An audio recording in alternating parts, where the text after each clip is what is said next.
day 7 of remotely building in San Antonio. After a full day of working at home, it was time to finally take on the next and final project of the trip. I started by getting some of the plywood pre-cut just because that helped speed up the process for the entire build a little bit.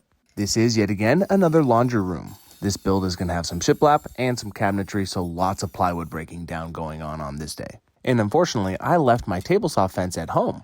And rather than do a 2-hour round trip to go retrieve that table saw fence, I just created my own out of some scrap MDF that I had laying around.